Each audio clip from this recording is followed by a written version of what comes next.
আমরা চাই যে একজন অপরাধী যেন স্বাভাবিক জীবনে ফিরে। আমাদের থিমটা ছিল এরকম যে আমাদের যে অভিযান এটি চলমান আছে এবং চলমান থাকবে। পাশাপাশি আমরা যারা সমাজের বিভিন্ন অপরাধে জড়িত আছে তাদেরকে আমরা একটা সুযোগ দিতে চাই যে তারা যেন স্বাভাবিক জীবনে ফিরে আসে। আসলে একজন অপরাধীকে শাস্তি দিয়ে তাকে ভালো করা বা তাকে স্বাভাবিক জীবনে ফিরে নিয়ে আসা আসলে অত্যন্ত কঠিন।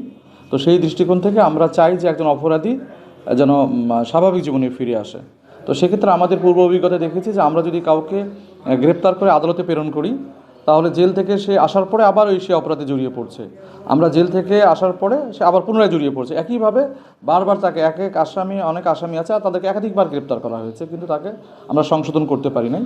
তো যার কারণে আমরা চেষ্টা করছি যে অভিযানের পাশাপাশি আইন প্রয়োগের পাশাপাশি প্রত্যেকটা অপরাধীকে এই সুযোগ দেওয়া যে সে যেন স্বাভাবিক জীবনে ফিরে আসে। বর্তমানে সেক্ষেত্রে আমরা এখন কাজ শুরু করেছি। আমার এখানে জয়েন করা হচ্ছে প্রায় 2 মাসের একটু বেশি।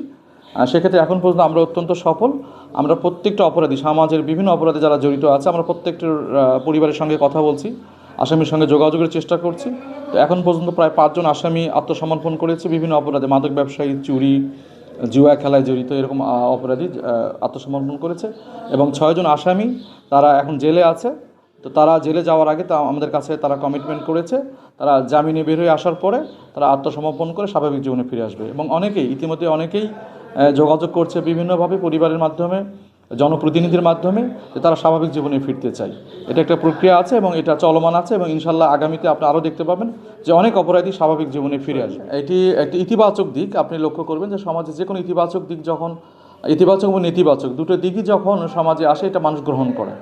তো যেহেতু এটি ইতিবাচক দিক, যার কারণে অনেক অপরাধী উদ্বুদ্ধ হচ্ছেন, তারা এই স্বাভাবিক জীবনে ফিরে আসার প্রত্যয় ব্যক্ত করছেন।